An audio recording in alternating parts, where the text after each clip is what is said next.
नमस्कार। एक बार फिर आपनो प्रदेश राजस्थान पर आपका हार्दिक स्वागत है। आज बात ज्योतिष पर करेंगे, एस्ट्रोलॉजी पर करेंगे। आखिर कैसे ज्योतिष शास्त्र कार्य करता है और ज्योतिष का योगदान वर्षों से, पौराणिक काल से ही भारत में रहा है। भारत ही नहीं अपितु विश्व भर में रहा है। हमारे बीच में ज्योतिषाचार्य कह सकते हैं, ज्योतिष शास्त्र के ज्ञाता कह सकते हैं, हमारे बीच में है, जिन्होंने विदेशों में भी ख्याति प्राप्त की है और जैतारण क्षेत्र का नाम गौरवान्वित किया है। एस्ट्रोलॉजर पंकज शर्मा हमारे बीच है, जानेंगे इनसे विस्तृत जानकारी। जी नमस्कार। नमस्कार विष्णु जी, बहुत बहुत धन्यवाद आपका कि आपने मुझे ये प्लेटफॉर्म दिया है। आपनो प्रदेश के माध्यम से आप आए हैं कि मैं अपनी बात सब तक पहुंचा सकूं, उसके लिए आपका बहुत बहुत आभार। बिल्कुल, सर्वप्रथम जानना चाहेंगे प्रेरणा कहाँ से मिली आपको? प्रेरणा की बात यदि की जाए तो एक्चुअल में मैं बाई प्रोफेशन तो लॉयर हूँ और बाई पैशन में एस्ट्रोलॉजर हूँ। तो प्रेरणा मुझे मिली कि जीवन में सारी सुख सुविधाएं थी, सारा सब कुछ था, अच्छा काम था, खूब सारे काम किए मैंने जीवन में, बहुत अच्छे तरीके से ज़िंदगी को जिया। लेकिन मैं देखता था कि लोग परेशान होते हैं, उनके पास में सारा सब कुछ होता है। तो ऐसा क्या है कि हर व्यक्ति परेशान है, चाहे वो सारी सुविधाओं से, उसके पास में ईश्वर का दिया हुआ सारा सब कुछ है। कई उच्च पद पर बैठे हुए व्यक्ति थे, कई अच्छे संभ्रांत परिवारों से लोग आते थे, तो वो परेशान लगते थे। मैं देखता था, मैं उस चीज़ को ऑब्जर्व करता था और मैंने खुद ने भी अपने जीवन में कई बार सोचा कि कई बार जब ऐसा टाइम होता है कि इंसान बहुत लो फील करता है, कभी हाई फील करता है, तो ऐसी क्या एनर्जी है, ऐसी क्या चीज़ है कि वो इंसान को ऊपर नीचे करती है, परिस्थितियाँ बदलती है। तब मैं ज्योतिष का थोड़ा-सा आखिर ये कार्य कैसे करता है? ज्योतिष शास्त्र किस आधार पर कार्य करता है?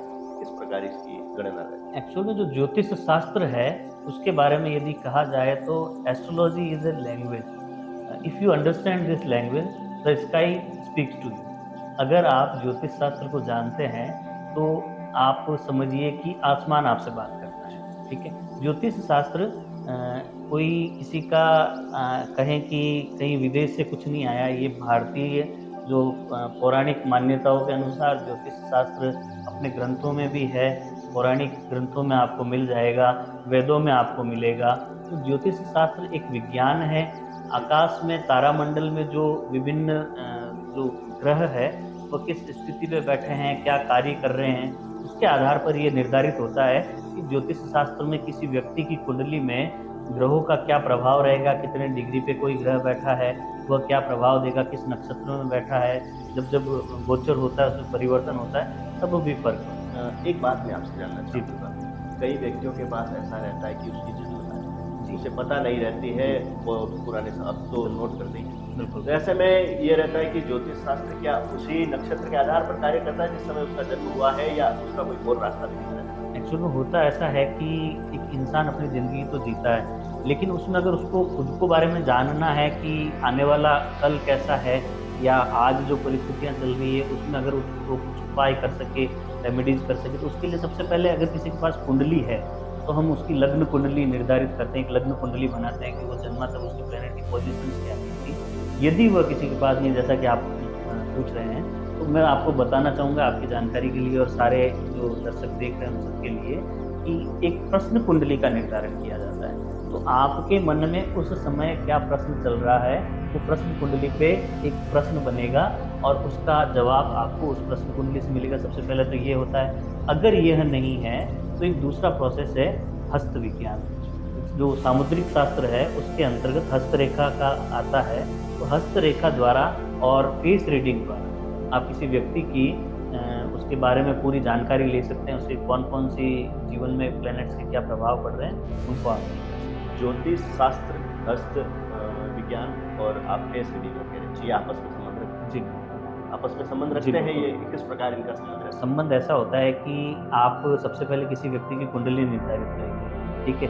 उस कुंडली के आधार पर आप देखेंगे कि उस कुंडली में जो प्लैनेट, जैसे कुंडली का फर्स्ट हाउस होता है, प्रथम भाव होता है, उसमें किसी व्यक्ति को उसको लग्न स्थान बोलते हैं। तो किसी भी व्यक्ति का कैसे कद-काठी रहेगी, उसका लग्न क्या आता है, उसकी कद-काठी रहेगी, वो कैसा दिखने में रहेगा, वो चलेगा कैसे, वो बैठेगा कैसे, वो सारा निर्धारित होता है। जैसे सबसे पहले अपन बात करेंगे तो आपको लगता है कि जिसकी बहुत स्ट्रॉन्ग पर्सनैलिटी है, कोई व्यक्ति बड़ा जहाँ जाएगा वहाँ अपना प्रभाव छोड़ेगा। तो सिंह लग्न के ऐसे व्यक्ति जिनका मंगल मंगल जिनका अच्छा होता है, तो सिंह लग्न के ऐसे व्यक्ति होंगे तो वो लोग जहाँ जाएँगे तो उनका आप कुंडली से पता चला सकते हैं। हस्तरेखा देखेंगे तो उनका मंगल अच्छा होगा, तो उससे आपको पता चलेगा।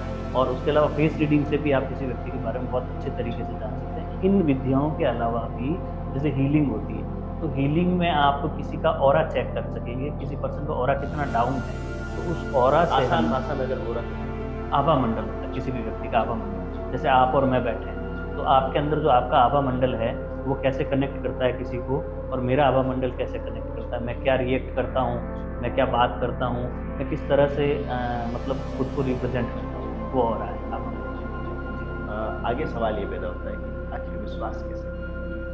एस्ट्रोलॉजी, बिल्कुल आपने बिल्कुल सही सवाल पूछा है। एस्ट्रोलॉजी एक ऐसा टॉपिक है कि इसको किसी पे थोपा नहीं जाना चाहिए। यदि आप विश्वास करते हैं तो ही काम आएगा। विश्वास करने का कारण मैं आपको बताऊं कि जो प्लैनेट्स होते हैं, जब प्लैनेट्स मूव करते हैं तो किसी इंसान के ऊपर उसका बहुत ज़्यादा प्रभाव पड़ता है। जैसे चंद्रमा मन का कारक होता है। आप जब देखेंगे कि जो समुद्र होता है, समुद्र में चंद्रमा जब हाई टाइड जब उसको बोलते हैं ज्वार भाटे जो होते हैं, वो बहुत ऊंचाई पे होते हैं, ज्वार भाटे चढ़ते ज़्यादा हैं तो चंद्रमा घटता बढ़ता है। तो एक अमावस्या से पूर्णिमा की जो प्रक्रिया होती है उसमें इंसान के मन पे भी बहुत प्रभाव पड़ता है। तो जिसका मूड डिस्टर्ब है, जिसका चंद्रमा खराब है, वो इंसान बहुत ज़्यादा उसको मूड स्विंग्स की प्रॉब्लम होगी। तो यह आप ले लीजिए। इसके अलावा जिसका जुपिटर अच्छा है, जैसे गुरु अच्छा है, तो वो इंसान को आपको रास्ता दिखाने की आवश्यकता नहीं होगी, वो अपना अच्छे रास्ते पे चलेगा। जिसका बुध अच्छा है, मरकरी जिसका अच्छा है, तो वो व्यक्ति अच्छे डिसीजंस लेगा। अगर खराब है तो उसको किसी को पूछ के लेने पड़ेंगे, वो लगातार गलत लेगा। तो ये सारे शुक्र अच्छा है तो इंसान दिखने में बहुत अच्छा होगा, उसकी पर्सनैलिटी बहुत अच्छी होगी। और राहु और केतु अच्छे हैं तो सब्टिलिटी ऑफ माइंड बहुत अच्छी होगी। इंसान का जो मस्तिष्क रहेगा वो इतना तीव्र गति से काम करेगा, क्योंकि आज की जो ये चकाचौंध भरी दुनिया है इसमें शुक्र और राहु जो सारा सब कुछ दिख रहा है वो सबसे ज़्यादा शुक्र और राहु है। तो विश्वास करने का कारण वहाँ हो जाता है कि कोई इंसान, उसकी ज़िंदगी बहुत अच्छे तरीके से चल रही है, अचानक से उसके जीवन में एक ऐसा मोड़ आता है, सब कुछ एक बार बिखर जाता है, वो टूट जाता है। तो वो अपने कमरे में अपने को खुद को बंद कर लेता है। जो इंसान रोज़ भाग दौड़ कर रहा है वो खुद को कमरे में बंद करता है, तो उसके पीछे क्या रीज़न है? तो जब हम जानने का प्रयास करेंगे, हम देखेंगे कि उसकी कुंडली में जो गोचर हुए थे, तो उस गोचर के आधार पर कोई प्लेनेट 6, 8, 12 भाव में कहीं आ गया, या कहीं ग्रहण दोष बना लिया, या चंद्रमा खराब हो गया, तो उससे उसके जीवन पर प्रभाव पड़ता है। तो इसलिए ज्योतिष शास्त्र को जानना और मानना आवश्यक है। आपकी क्या क्या सेवाएं रहती है ज्योतिष शास्त्र के अंदर? आप तो विदेशों में भी घूमते हैं, कई सारे केसेस आपके पास आते होंगे, क्या उनमें सबसे अधिक कौन सा केस आपको लगा कि ये आज की उम्र बहुत ज़्यादा बढ़ रहा है, प्रत्येक व्यक्ति में ये समस्या देखी? मैं अगर आपसे बात करूं तो मैं बाहर काफ़ी जाता रहता हूं। पैन इंडिया मेरा वर्क है। भारत में लगभग ऐसा कोई स्टेट नहीं रहेगा जहां मैंने काम नहीं किया।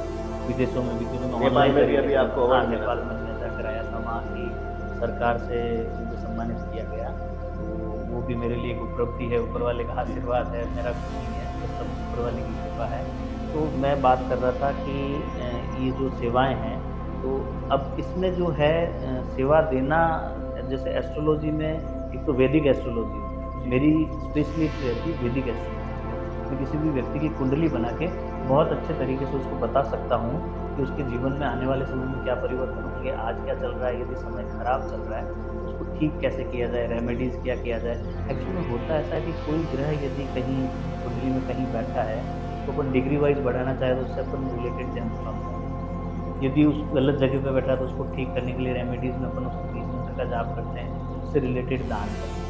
तो यह उपाय मैं बताता हूँ। उसके साथ मैं हस्तरेखा भी देखता हूँ, मैं फेस रीडिंग भी करता हूँ और मैं हीलिंग भी करता हूँ। तो ये 4 विद्याएँ मेरे पास में हैं जिनके माध्यम से मैं एस्ट्रोलॉजी की सर्विसेज देता हूँ। और 5वीं जो मैं मुख्य बताना आपको भूल गया, वास्तुशास्त्र। वास्तु में भी मेरी एक्सपर्टीज़ है। मैं घर हो गए, व्यावसायिक प्रतिष्ठान हो गए, उनकी वास्तु में भी मेरा काम है। तो मैं जाता रहता हूँ लगभग सब जगह और वास्तु विजिट करता हूँ। एक सवाल जी बिल्कुल। मुख्य समस्या क्या देखते हैं? मुख्य समस्या, भारत की बात कर ले या फिर तो भारत की बात? मैं सब जगह की आपको बताऊंगा। मुख्य समस्याएं 2 होती है किसी इंसान की व्यक्ति के जीवन में। सबसे पहले तो करियर पैशन, फाइनेंशियली हर इंसान ग्रोथ करना चाहता है और करियर वाइज आगे बढ़ना चाहता है। दूसरा लव लाइफ और उसकी मैरिड लाइफ। ये 2 समस्याएँ मुझे बहुत ज़्यादा देखने को लगी। मैं जैसे बाहर जाता हूँ तो कॉर्पोरेट्स के भी मैंने क्लाइंट्स देखे, चाहे मैं रूरल एरिया में जाता हूँ तो भी मैं देखूँगा लगभग समस्याएँ मुझे सेम मिली, ठीक है। इसके अलावा कुछ कुछ हो सकता है कि जैसे देश, काल और परिस्थितियों के हिसाब से कुछ समस्याएँ अलग-अलग होती हैं। बाकी मुख्य समस्याएँ एक तो आर्थिक समस्याएँ बहुत ज़्यादा होती हैं लोगों की, फाइनेंशियल लॉसेस बहुत होते हैं और कुछ हेल्थ इश्यूज़ होते हैं। तीसरी चीज़ मैं आपको बताना भूल गया, हेल्थ इश्यूज़ काफ़ी लोगों को होते हैं। उसमें क्या है कि छठा भाव जो होता है ऋण रोग और शत्रु का भाव, तो उसको अपन देखते हैं कि भई उसमें फाइनेंशियल लॉस क्यों हो रहे हैं, उसको हेल्थ इश्यूज़ क्यों आ रहे हैं, तो उससे रिलेटेड रेमेडीज़ से उसका उपचार। लग्न अभी आपने बताया कि कौन सा लग्न जिसका जैसा लग्न होता है उसमें उस अनुसार वो प्रभावशाली होता है। ये राशियाँ क्या होती हैं? राशियाँ अलग चीज़ हो गई, लग्न अलग चीज़ हो गया। लग्न होता है कि किसी भी व्यक्ति के जन्म के समय जब वो जन्मा था, तो सबसे जो उसका पहला भाव है कुंडली का, वहाँ पर कौन-सी राशि थी, तो उसके हिसाब से उसका लग्न हुआ। राशि होगी जहाँ पर चंद्रमा कुंडली में, लग्न कुंडली में बैठा रहता जी, है, वो उस व्यक्ति की राशि है। जैसे मेरी कुंडली है, उसके अंदर मेरा लग्न है कन्या लग्न, तो वहाँ पर पहला भाव जो रहेगा उसमें 6 नंबर लिखा हुआ होगा। छठी राशि कन्या राशि हो, तो मेरा लग्न हुआ और मेरा चंद्रमा भी जो है वो छठे भाव में है, तो मेरी राशि कन्या राशि हो गई। तो इस तरह से लग्न और राशि दोनों अलग हैं। जी, जी। वास्तु का व्यक्ति के जीवन पर क्या प्रभाव पड़ता है? वास्तु को अगर कहेंगे तो यह एक एनर्जी है। जी, आप देखेंगे कि एनर्जी सब तरह की होती है, नेगेटिव भी होती है, पॉजिटिव भी होती है। 5 तत्वों को अगर अपन देखें, तो 5 तत्व जैसे पृथ्वी, वायु, आकाश, ये सारे जो तत्व हैं, जैसे धरती हो गई, आकाश हो गया, बिल्कुल। पृथ्वी हो गई, वायु हो गई, अग्नि हो गई, इन 5 तत्वों से मिलकर सब कुछ बना है। आपका शरीर बना है, मेरा बना है, ये धरती बनी है, ये आकाश बना है, ये सारा, ये जब जहाँ हम बैठे हैं वो सारा इन पंच तत्वों से बना है। तो कोई भी जगह है तो उन पंच तत्वों का बैलेंस होना वहाँ ज़रूरी है। जैसे ईशान कौन आता है, तो वो जल तत्व होता है, वहाँ पर जल होना चाहिए। आग्नेय कौन आता है, वहाँ पर अग्नि होनी चाहिए। तो ये 5 तत्व नहीं होंगे, तो घर में क्या होता है कि घर हुआ या कोई भी व्यावसायिक स्थल हुआ, कोई भी कमर्शियल बिल्डिंग होगी, चाहे कोई भी बना हुआ जिसका निर्माण हो चुका है, तो उस निर्माण में अपन देखेंगे सबसे बीच का जो स्थान होता है, वहाँ पर अगर अपन वास्तु पुरुष को रख कर देखें, तो उसका सर जो होता है वो कहाँ होना चाहिए, उसके पाँव कहाँ होने चाहिए, उस हिसाब से वास्तु का बैलेंस बहुत दिशा ज़रूरी का है। निर्धारण दिशा का निर्धारण जी, मतलब वास्तु में यही चीज़ है कि ये चीज़ यहाँ पर रखनी है या और कहीं रखनी है। जी, अगर ये यहाँ है, तो इसका ये प्रभाव रहेगा और ये वहाँ गई, तो वो प्रभाव है। जैसे वास्तु जी, में मैंने एक सबसे बड़ा मैंने मैंने काफ़ी रिसर्च की वास्तु में, एस्ट्रोलॉजी में, तो मैं क्या होता है कि किसी भी मेरे नियरेस्ट डियरेस्ट के या जो मेरे मिलने वाले क्लाइंट्स हैं, जी, उनकी लाइफ में उतार-चढ़ाव चढ़ते हैं, जी, तो मैं उनकी कुंडली देखता हूँ और उनका घर का वास्तु देखता हूँ, अब ये समस्या क्यों आ रही है। तो मैंने एक चीज़ देखी है वास्तु में, बहुत बड़ी चीज़ देखी है कि जिसके घर में नॉर्थ ईस्ट में किचन और टॉयलेट है, तो जी। उस घर में आपको कैंसर मिलेगा। अच्छा, कैंसर नहीं मिला तो ऐसी बीमारी आपको मिलेगी जो हॉस्पिटल से आपको कनेक्ट स्वास्थ्य रखेगी, से संबंधित हो सकता स्वास्थ्य से है। संबंधित। यानी कि प्रत्येक कोना अपना-अपना प्रभाव छोड़ता है। बिल्कुल प्रभाव छोड़ता आपने बताया कि किचन के स्थान है। पर बिल्कुल, अगर यदि टॉयलेट है, हाँ, तो स्वास्थ्य संबंधी है। बिल्कुल। यदि और पूजा के कोई स्थान कोने पे में भी है, है। तो धन संबंधी वो बिल अपना-अपना स्थान है। बिल्कुल, मैं आज के ज़माने में लोग ये भी जानते हैं, कोई अगर पिछड़ा गरीब है, बिल्कुल, वास्तु का उसके घर में दोष है, बिल्कुल, उसने मकान बना लिया है बिल्कुल, पूरा बिल्कुल। और गलत बन गया, तो क्या उसको तोड़ना ही उपाय है या उसका कुछ नहीं, उपाय है? बिल्कुल भी तोड़ना ज़रूरी नहीं है। ये क्या है कि पहले की चीज़ें थी। पहले जो एस्ट्रोलॉज़र्स होते थे, जब वास्तु कंसल्टेंट होते थे, वो कहते थे कि आप इसको तोड़ो, तोड़ो, ये हटाओ, ये यहाँ नया निर्माण करो। लेकिन उसके बाद में क्या हुआ कि जैसे-जैसे स्टडीज़ होती गई, जैसे-जैसे रिसर्चेज़ होती गई, तो नई-नई चीज़ें सामने निकल कर आने लगी। पहले बेसिक वास्तु होती थी, उसमें क्या होता था कि जैसे कोई डायरेक्शन खराब है, तो उसमें कलरफुल टैप लगा देते थे। अब एडवांस वास्तु आ गई है, तो इसमें ब्रास हो गया, हेलिक्स हो गए, तो अपन इंस्टॉल करके एलिमेंट्स इंस्टॉल करके उस जगह के वास्तु को बैलेंस कर सकते हैं। सिर्फ एक वास्तु जो मैंने जी, अभी आपसे चर्चा की थी कि किचन या टॉयलेट अगर नॉर्थ ईस्ट में है, उसका कोई उपाय नहीं है। हालाँकि थोड़ी बहुत रेमेडीज़ अपन कर सकते हैं, लेकिन उसका प्रॉपर कोई अपन को उपाय जी, नहीं जी। है। ये चीज़ है। बिल्कुल।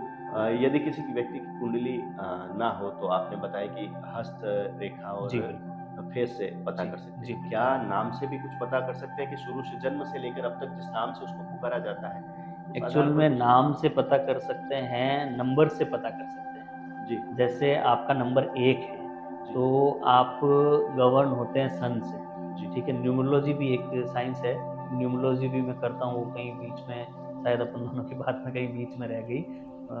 तो न्यूमरोलॉजी भी मैं करता हूँ, उसमें नंबर 1 है, वो गवर्न होता है सन से।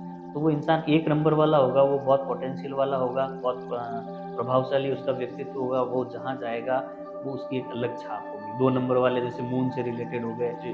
तो चंद्रमा से वो गवाह होते हैं। तो ऐसे नंबर्स का और नाम का काफ़ी फ़र्क पड़ता है किसी भी इंसान में। अब तो बड़े-बड़े सेलिब्रिटी भी एस्ट्रोलॉजी को मानने लगे हैं। जी, बिल्कुल। नासा भी जो गणना बताता है, चंद्र ग्रहण, सूर्य ग्रहण की जो गणना नासा बताता है, वो तो जी। हमारे पूर्वज हज़ारों वर्ष पहले पंचांग में बताते आए हैं, और अब भी 2-3 साल पहले के पंचांग भी आते हैं, तो बताते रहते हैं। क्या नासा भी मानता है या इससे कुछ संबंध है?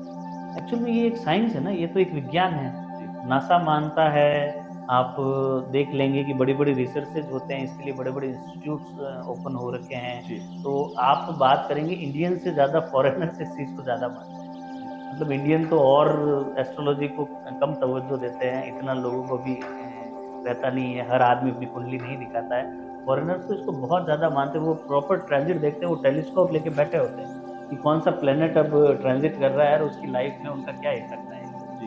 तो ये चीज़ है।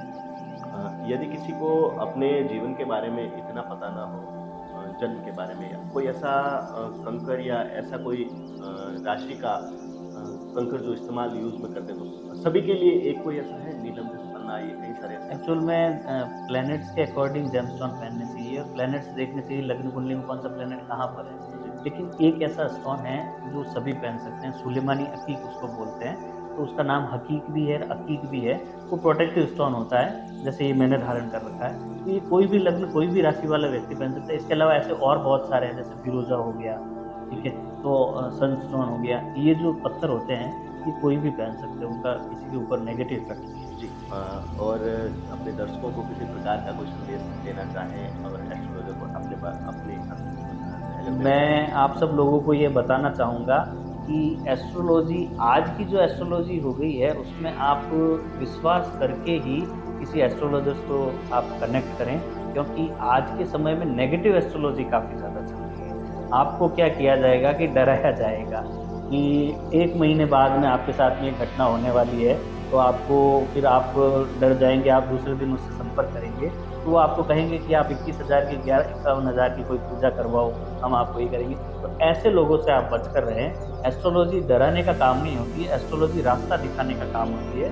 एस्ट्रोलॉजी में आपको एक पॉजिटिव वे में लाया जाता है। आपकी लाइफ डिस्टर्ब हो रखी है, उसको ठीक करने के लिए आपको रेमेडीज़ बताई जाती है, और जो आपका बुरा समय चल रहा है, उसको ठीक करने के लिए अच्छे समय की तरफ एक अच्छा एस्ट्रोलॉजर आपका हाथ पकड़कर, आपका गाइड बनकर, आपका मेंटर बनकर आपको आगे ले जाता है। हमारे बीच जैतारण के जाने माने एस्ट्रोलॉजर पंकज शर्मा थे, जिन्होंने विदेश में भी नाम कमाया है। अधिकतर नेपाल में आपका दौरा रहता है, और अभी आपको सम्मानित भी किया गया था नेपाल के अंदर। किसी अन्य प्रकार की जानकारी या उसके एस्ट्रोलॉजी से अलावा मैं संबंधित? और अभी काफ़ी अवार्ड्स भी मैं लेकर आया हूँ। जी, तो मैं आपको बताना चाहूँगा, बीच में सॉरी मैंने आपको इंटरप्ट किया। मैं बॉलीवुड अभिनेत्री और सांसद जया प्रदा जी से भी अवार्ड लेकर आ चुका हूँ 2023 में। नई दिल्ली में अवार्ड फंक्शन का आयोजन हुआ था, होटल आईटीज बैंगलोर में। उसके बाद अभी रिसेंटली मैं गया था, तो बॉलीवुड अभिनेत्री ईशा कोप्पिकर से मैं एक आर्या ऑडिटोरियम में बेस्ट एस्ट्रोलॉजर का अवार्ड लेकर आया। और अभी हाल ही में अभी जस्ट मैं आया ही हूँ, तो इंडियन क्रिकेटर मदन लाल है और सुप्रीम कोर्ट के रिटायर्ड चीफ जस्टिस माननीय बालकृष्ण जी जो है, उनसे मैं अवार्ड लेकर आया। तो मेरी जो कार्यशैली है, कार्य करने का तरीका है, जो मुझे राजस्थान से या फिर पूरे भारत में एक अच्छे एस्ट्रोलॉजर के रूप में मुझे मनोनीत किया गया, नामित किया गया, तो उससे मैं वहाँ तक पहुँचा, और मेरे लिए परम सौभाग्य की बात है बिल्कुल कि जैतारण जैतारण जैसी जैतारण के लिए जगह से सौभाग्य। निकल कर। और मैं आपको एक बताना चाहूँगा मेरे जीवन के बारे में कुछ छोटा-सा, कि मैंने बहुत सारी चीज़ों को छोड़कर मैं यहाँ आया। मैंने अपने जीवन में खूब सारे कार्य किए। मेरा एक प्राइवेट स्कूल था, एक इंग्लिश मीडियम स्कूल मैं चला चुका हूँ, जिसकी फ्रेंचाइज़ी थी। उससे पहले मैंने टूर्स एंड ट्रैवल्स का काम किया। फिर मैं लॉयर बना। मैंने बैंकिंग और इंश्योरेंस कंपनीज़ के साथ में वर्क किया।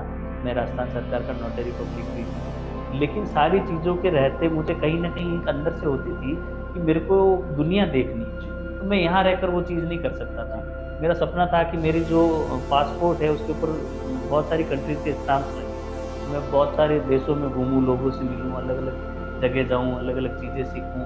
विभिन्न संस्कृतियाँ देखूँ, तो मुझे इस कार्य के माध्यम से वो करने का मौका मिल रहा है, लोगों की सेवा करने का मुझे मौका मिल रहा बिल्कुल। है, तो मैं उसके लिए बहुत कृतज्ञ महसूस करता साथ ही साथ उन्हें ज़रूरतमंदों को शांति भी मिलती है एस्ट्रोलॉजी से। जी। बिल्कुल मन को एक शांति का अनुभव हूँ। होता है। बहुत ज़्यादा होता है, तो मैं आपको बताऊँ, मैं मेरे पास शब्द नहीं है। जी, मेरे पास वो शब्द नहीं है, लोगों के जीवन के फैसले मेरे ऊपर निर्धारित होते हैं।